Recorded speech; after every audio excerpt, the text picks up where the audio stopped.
quote, "The simple fact of the matter is we can't replicate this effort around the state because we don't have enough money." So if any of you all think that you're going to try this again, it's not going to work. And so when citizens did try it again, basically the state just started issuing violations and telling them to fix their own problem. And that's because the state doesn't have money either, So I now want to shift gears to another city we worked with. It was a fascinating issue. It was Denmark, South Carolina. And this was documented late last year, CNN, 30 Minutes. It's called Dirty Water. And in this case, 2 residents reached out to us. It was Paula and Eugene Brown. And we worked with them closely. They were convinced something happened to their water 10 years early to make it itchy, to cause bathing problems. And we said, okay, we're going to start on this journey. We're going to make a list of 20 things we have to do. And we went through the bacteriological, the disinfection byproducts, the lead, the copper, chlorine, everything. We got through 19 out of 20. And everything looked fine. The last thing we needed to do was inspect the wells and see what was going on there. And that's city property. And we were told that we could do that. So I got in the car. I got partway on this 5-hour drive to, quote, go inspect the wells. And I got a call, no, not today.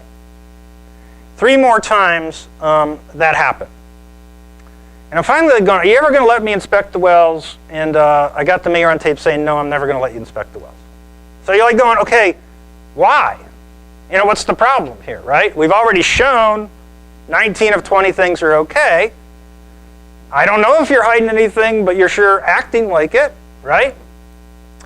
So anyway, we later found out, we were reading reports and we discovered they were adding this pesticide to their water supply called halosan. And this pesticide is illegal. It's not approved for drinking water use. And some of the symptoms are exactly what Eugene and Paula were reporting. And oh, by the way, it was dosed to the water within 6 months of when they first started complaining, 10 years earlier. So yeah, this was on CNN, and there's a big lawsuit associated with this, obviously, because you shouldn't be putting things into water that are not approved to be put in water. And we probably will never know all the health effects because there's almost no human health data associated with this. So we've really got a huge, huge mess on our hands. And so the residents now believe, and rightly so, their fears have been justified. We don't have reason to think the water is still dangerous, but once trust is lost, good luck getting it back. And this is what I'm talking about. We're really just third world when it comes to drinking water in these poor communities. And so the very last thing I want to cover really quickly is something that happened in Iredale, North Carolina. And this is something being in the right place, the right time, or the wrong place, the wrong time, depending on your perspective. But we had these hurricanes, and we do a lot of work with private wells. And we had a RAPID grant from the National Science Foundation. We also have funding from EPA to look at lead and water problems of well systems. And little did we know what we were getting into, because this had been a big battlefield because there's a lot of coal ash being spread around North Carolina. It's been a huge fight. There was a cancer cluster identified there. And there's all this debate about whether there's a link between the coal ash and the cancer clusters. And so here we are during the midst of this flood, like sampling, and people are again starting to lose their minds because why are you collecting samples and what might you find out? And so we got an incredible response. Members of my team went and they handed out sample bottles to these private well owners. This was February 20th to 27th this year. We had 200 residents participate in the first 4 hours. All our bottles were gone. We had to make emergency shipments there. We eventually got nearly 800 bottles distributed. And it was this huge production where the local church made its services available. Everything was free. Everyone was like just contributing. Let's get our water tested. So there was this huge traffic jam of people dropping off, picking up the bottles. We had to do QA/QC on the site and kind of wing it as we went. And that's the amazing team that really pulled that off, and they worked overtime to analyze those samples. And we haven't even presented the results yet, but, and this has been a log fight, but just 4 days ago, Duke agreed to, the state said to excavate this coal ash and put it in lined landfills. And so we're going to be presenting our results in a couple of weeks, but here we are. We didn't even have to present the results, and folks are sort of doing the right thing. Go figure. So shifting gears, this has been an interesting journey. All of this is kind of outside my work at the university. The general rule, if you do this kind of work at a university, if things go bad, it's all your problem, and if things go good, it was all their idea.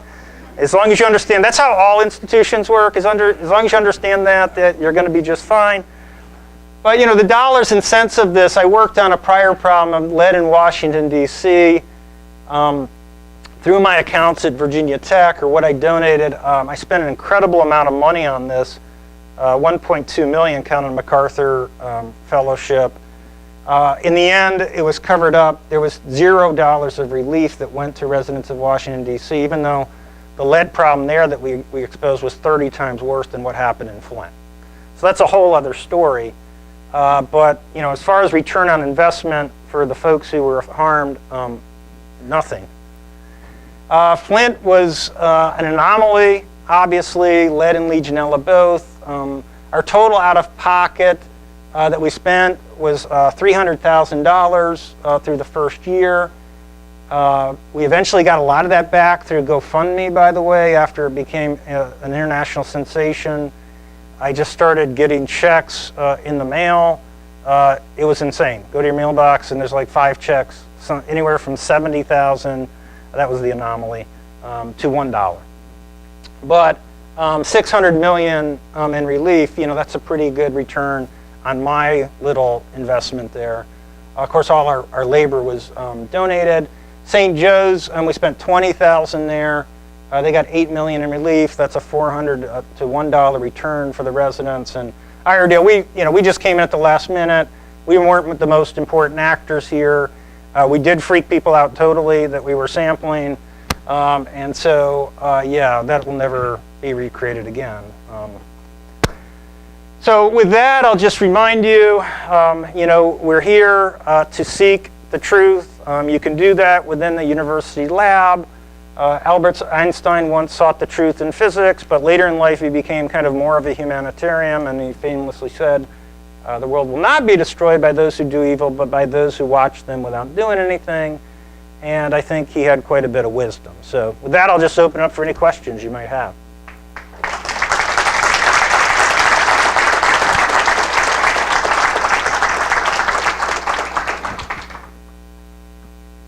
I'll let Dr. Peller handle this moderating session, but I've collected a few questions for you. Okay. The first one I thought was a good one was speak on the research/safety implications of fluorinated water.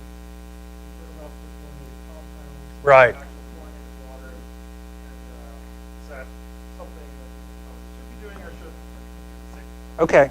So one of the canons of civil engineering is not to opine on things you're not an expert in. And I know nothing about that. All right. So I've been busy doing other things while all this stuff has been going on, and I know this is a huge problem. It's going to be very, very expensive. The risks are not clear, and it's like every other contaminant we have to deal with. But again, it's the kind of thing you're going to need humility, because all of the money we have to deal with this is coming from the same pot, and unless there's a deep pockets involved, you're not going to get help in paying for it. Yeah. Sure. The question asked about fluoridation of water. Oh, I'm sorry. I do know about that. Okay, I missed it. All right, I'm sorry. I'm going to turn it back. Yeah. Organofluorine is what I talked about. Fluoridation is completely different. That's for tooth decay, and I'll let Mark So explain. I misheard, and so yes. No, it's my fault. Yeah, I was primed. I was so fascinated by the popcorn, I couldn't get that out of my head. Maybe it affected my brain, but. Yeah, no, the fluoride, it is the contaminant that's amongst the most controversial. Again, you go back to Halesand in Denmark, right? There's such a limited list of things that you can add to drinking water and people don't freak out about because they're so well tested on humans. And even when you do test it well on humans and you're saving lives and doing good, people still get freaked out about it, like chlorine. The white water smells like pools, right? Well, we have to put it in there or else you'll die from microbial infection, right? So the fluoride debate is very controversial because there's one lobby who thinks adding it to water is preventing all this tooth decay, and there's another lobby who thinks it's embrittling bones and causing other problems. And it is true, there is no other thing we add to water where the proven benefits are so close to the proven detriments. And and so it's really you couldn't make up a controversy more likely to make people at each other's throats, and there's legitimate arguments on both sides. Personally, I would not be adding fluoride to water, but there's a voice that says we should be doing it because we got to protect tooth decay in vulnerable population. Okay, I got another question for you. Is tap water more or less safe to drink than it was 25 years ago? Okay. Well, I think overall things are good. Life is good across America for most Americans. You don't want to lose ground. That's the great fear we have. My experience with drinking water is that the people who do drinking water, I used to be a member of their organization, proud member for 25 years. I found them to be generally ethical and to try to do the right thing, except when it came to lead in water, where they just lost their minds. And there are reasons for that. They became every bit as unethical as the tobacco industry in terms of publishing falsified results. In the DC fight, we showed the CDC falsified report. We showed the EPA falsified a report. There's something about lead that just makes everyone crazy, not just the people exposed to it, but those who are trying to regulate it and deal with it, okay? And so overall, I think, the average U.S. water is in good shape, but in these poorer communities, they're really, there are problems with the infrastructure. And when you start having problems with the infrastructure and the high water rates, you get a unique set of problems. People start using less water. That's kind of the worst thing you could do because you want water to move through that system more quickly. You get more microbial problems. We're trying to sort that all out. So for a certain part of the population, particularly those living in cities where the population losses are getting above a critical threshold of, like, say, 25%, I wouldn't trust the water. We have to realize we put these folks in an impossible situation because the reality is oftentimes they can't afford to meet federal law.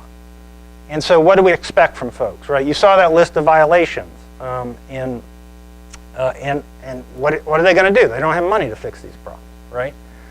So when people are put in those impossible situations, bad decisions get made and corners are cut, and you can't necessarily trust what they're saying. And, how can you blame them?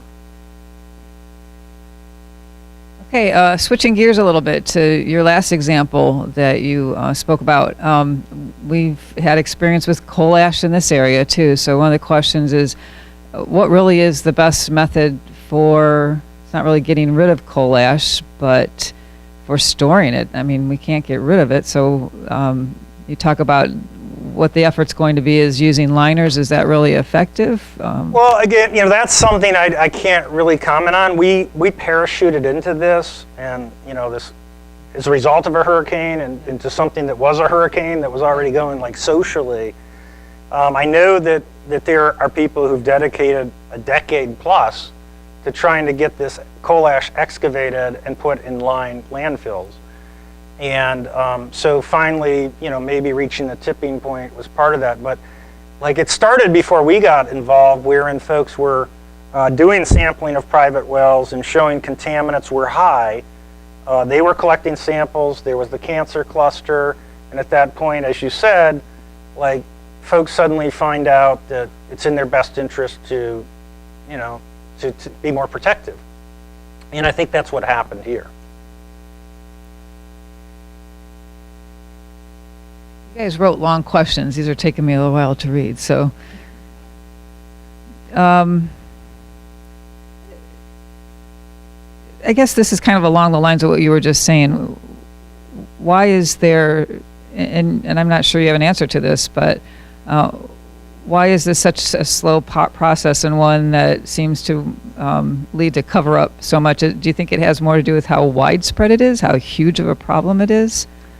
I think it has to do with those structural problems I talked about earlier, wherein, towns have risen and declined throughout American history. I've got a book at home on 500 ghost towns in Virginia, right? And we don't have a plan to deal with decline. We only can think about growth, right? And the answer to almost all of these problems is the only real solution is to make the situation good enough so that people move back to these communities, so you have more people paying for the system, so that you're drawing more water through the system, so you can get the water rates per person down. And short of a disaster like Flint, there's not going to be any outside money coming in, period, right? So, that's the paradigm I think we have to change, right? We could go the route of Canada or Europe, where they make sure these basic services are provided, right? Or, in my opinion, we could just tell people, look, you're on your own. You're not part of America. We're going to excuse you from federal law. Y'all just treat your water in your house like private well owners. But again, I find that we can't have the worst of all worlds, which is to have the water be unsafe and yet people be told it's safe. Like that's wrong. And especially in all of these cases, a federal law was broken, okay? So that's an important thing when you think about, the issue of activism and within academia. If you're going to speak out, like you're on thin ice, right? But in all of these things, a federal law was broken, end of story. You'd think that would immunize you from criticism for speaking out as a scientist. You would be wrong, okay? But, it's like looking for a needle in a haystack, too. I mean, it took us 18 months to find out this pesticide was being added to Denmark water. And we, all that time, and they would not let us sample the wells. I can't say that's why, but it sure was odd. Why can't I go look at the well? I don't know. Could we thank Professor Edwards one more time for...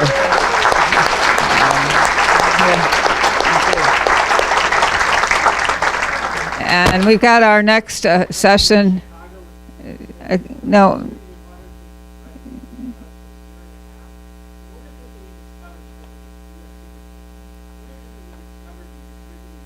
So we're going to ask our next group up here.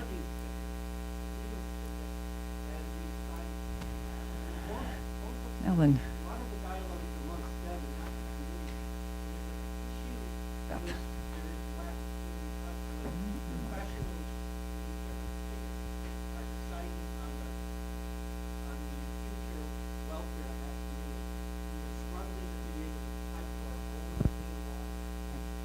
Right. So first of all, bless you for the work that you did to help expose the problems in East Chicago, which were horrific and profound. For those of you who don't know the East Chicago story, there's kind of a Superfund site with lead there. CDC wrote a report that said it was okay for public housing to be right next to that. They said that the levels of lead were safe, and like the earlier fabricated report I talked about in DC, that proved to be not the case. Some samples proved that children's blood lead was elevated, and this happened around the time that the Flint issue broke. And the EPA mobilized quickly, in large part because they didn't want it to be a repeat of Region 5 covering the problem up. So Miguel went and was working. Yes, and EPA was sampling in homes, and they also found that they had a lead and water problem. And all of this really started, and we kind of stayed out of it because our approach is that if the system is sort of semi-working and people like Miguel and the EPA are trying to do a job, like you gotta try to support that. So none of that would have been exposed without whatever coalition formed because those children would have been left in that hazardous situation, and whoever exposed it, like, that's incredible.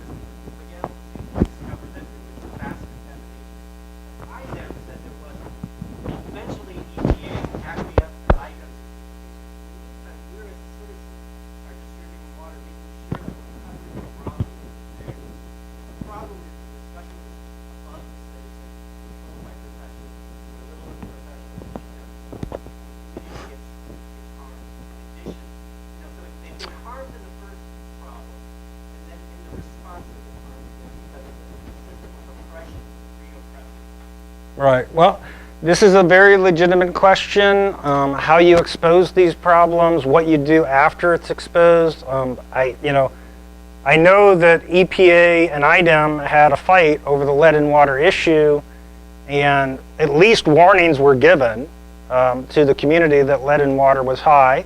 There was also inadequate corrosion control, which Region 5 was all over as well. And so part of that was, again, because Ms. Hedman had just resigned, right? And, they were trying to prevent another Flint. Don't be the next Flint. But all of our responses are imperfect, Okay, thanks. We're doing questions on cards, so if you need an index card, you can look on the tables, but we're sticking... We'll pick it up from you. We want to stay on our timeline, so we're going to move on. Ma'am, please, we're going to move on to our next set of speakers. And so thank you again, Thanks Professor for having Edwards. me. Appreciate it. And I'm going to introduce Marc Templeton. He's also from the University of Chicago Abrams Environmental Law Clinic, and he'll be moderating this next panel. Thank you, Julie. So this next panel is on the interrelationships between water protection and other environmental, public health, and social justice issues. We have with us Ellen Wells, Beth Gingrich, and Reverend Whitaker. Dr. Wells is an assistant professor of environmental and occupational health and the co-director of the occupational and environmental health programs within the within the School of Health Sciences at Purdue University. The reason I stumbled over that is because she's also an affiliated faculty member with a public health graduate program at Purdue. Her research focuses on increasing our understanding of the neurological and cardiovascular health effects related to metal exposure in humans. And previous projects have focused on health impacts related to lead, manganese, and mercury. Beth Gingrich of Valparaiso University has the Lewis and Mary Wargol Chair in Christian Business Ethics and is a professor of international trade and business law at the College of Business. She's been a member of the faculty since 2001 and serves as its editor-in-chief of the college's Journal of Values-Based Leadership.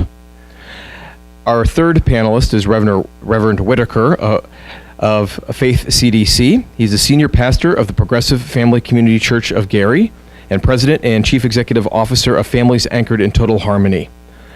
Reverend Curtis is a certified commercial farmer and certified public accountant.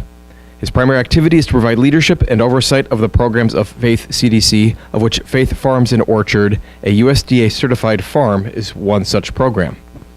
Faith Farms and Orchards' mission is to equip urban growers of all ages with the tools needed to become certified growers and to assist in providing access to fresh produce in Gary, Indiana. Obviously, this just summarizes the tip of their experiences and expertise, and I look forward to hearing from them. Again, we will take questions on cards that I will take common themes, just given the kind of limited time that we have, and then pose those questions to our panelists. So at this point, I will turn it over to Professor Wells.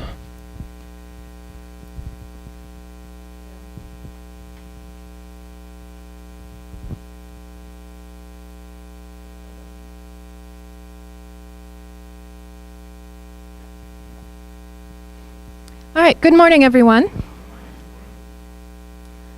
All right, so I wish I could tell you that I have a lot of good news to share with you this morning, but there is some good news, but there's also unfortunate news, because I am going to talk about lead, which is a recognized neurological toxin.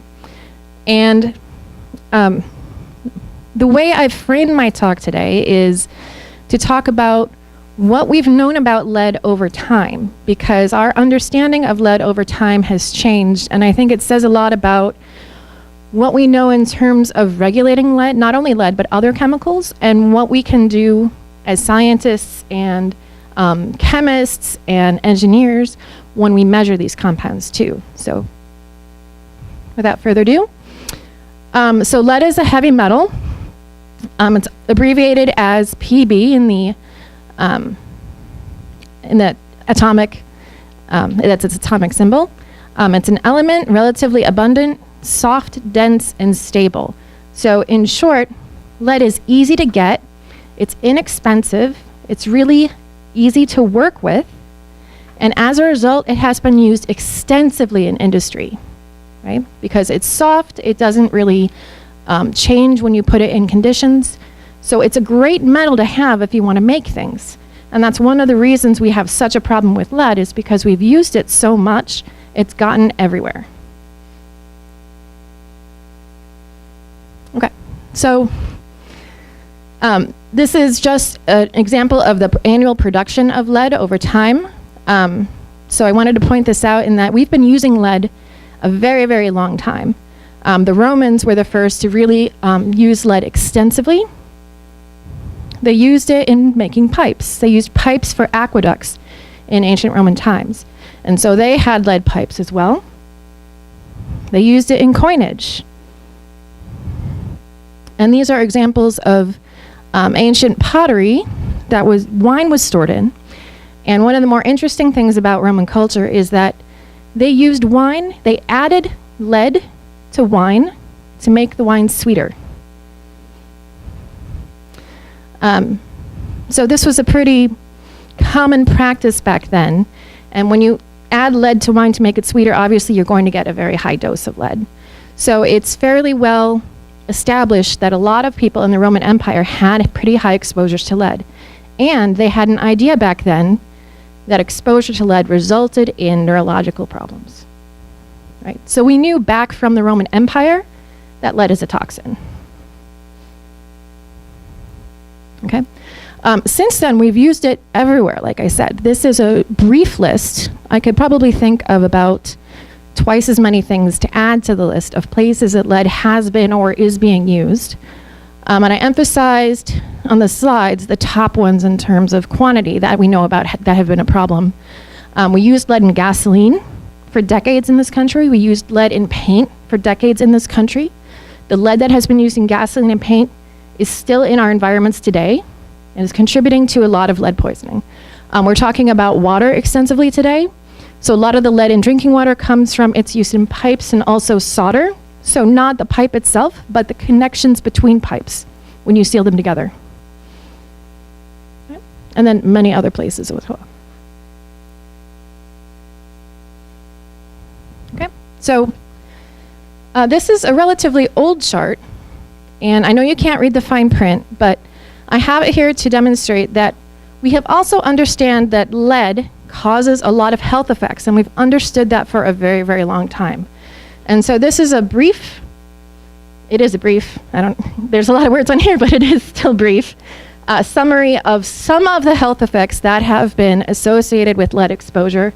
And they've noted it in terms of concentration on the little tube here. So it starts at 10 micrograms per deciliter and goes up to 150. And if you get all the way up to 150 or higher, you're looking at potentially dying from acute lead exposure. Right? And then you see less severe symptoms as you go down there, but there are still symptoms. And so one of the things I want to point out on this chart that was developed in the late 1990s, initially, I think, is that if you look under children, you see the bottom line of 10 on the chart, and it shows that developmental toxicity, we see all these effects on children's neurological development at exposure levels less than 10 micrograms per deciliter. At the time, 10 micrograms per deciliter was the action level for lead. So it was only if you got over that, that lead was a problem.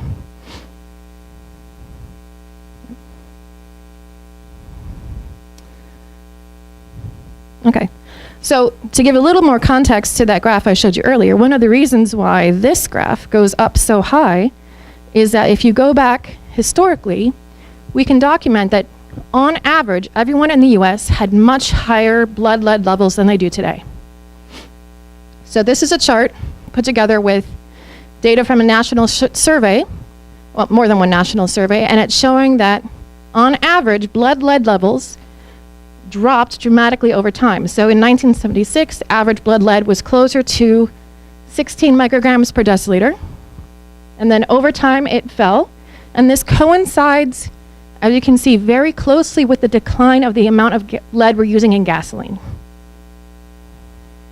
So one of the things I want to point out from this slide is that when we took lead out of gasoline, it had a dramatic effect on how much lead we were exposed to. So we're talking about a lot of depressing things, but I like to look at this graph as an example of when we do something about problems that we know about, we can see change.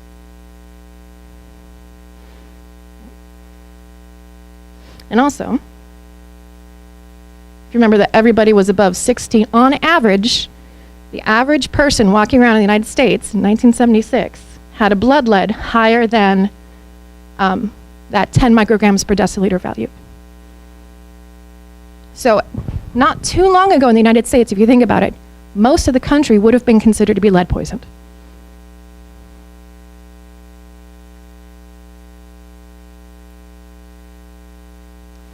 All right, so these are old data. I'm going to get a little bit into showing you some newer data.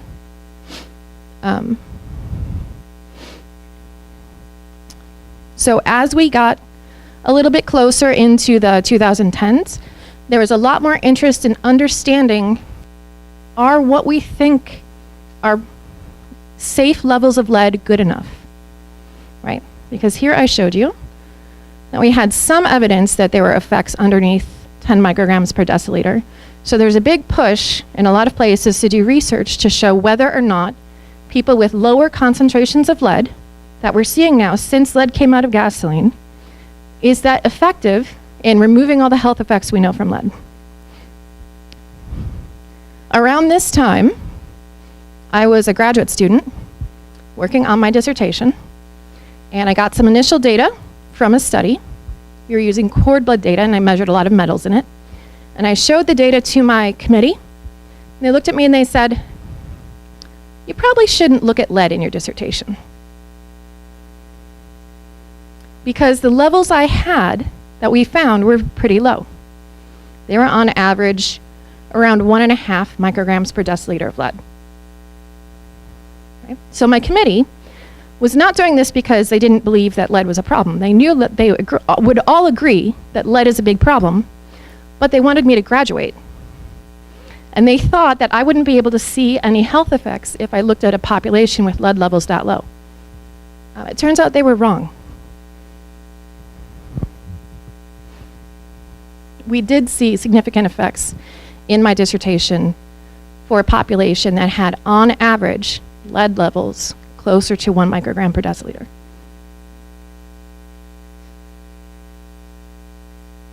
And I wasn't the only one by any stretch of the imagination. This is a summary from a national toxicology program monograph. It's called Health Effects of Low-Level Lead. And so what they did with this was published in 2012. And what they did was survey the entirety of the literature available at the time to see how much evidence do we have that there are health effects of lead lower than 10 micrograms per deciliter. And you can see the summary here. The short answer is there's a lot. We can see that there are quite a lot of health effects that have been documented in communities when you're looking at concentrations, in some cases less than 10, in other cases less than 5. Right? And they run the range from neurological conditions to immune conditions, cardiovascular conditions, renal conditions, and reproductive and developmental health. I could probably, given any organ system in the body, find evidence that lead affects it. Lead is not needed for anything in the body, and it affects every organ system that we know of in a detrimental way. Okay. So the good news from that report was one of the factors that motivated the CDC to lower its blood action level, which they did in 2012. Yep. So again,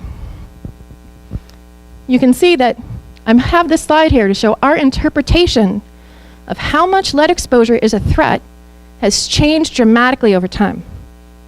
Back in the 1960s and 1970s, we thought that anything under 60 micrograms per deciliter is probably okay. And now we're down to 5 micrograms per deciliter. And the clincher on that is the CDC and other agencies are very clear that we're setting a guideline at 5, but we don't think that's safe. It's an action level, not a no effect level. Right? Because when they put this together, they had this report, and half of the lines on here are documenting health effects at less than 5 micrograms per deciliter. The problem is a structural one. Often we have limited resources to address lead exposure, and it would probably be, we have few resources to address all the kids who have lead exposures at 5 micrograms per deciliter now. If we took that down further, it would be even more problematic.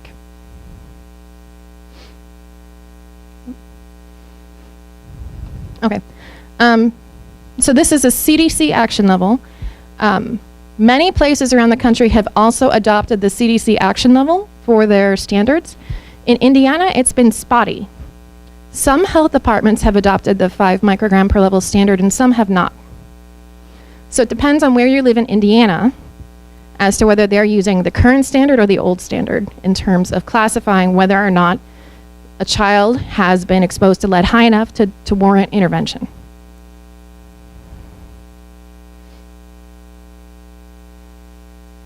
Yep. And so this is a more recent study, and another reason to be concerned about lead, even if we have low exposure to it. So this is a rare case where researchers were able to get together and pool data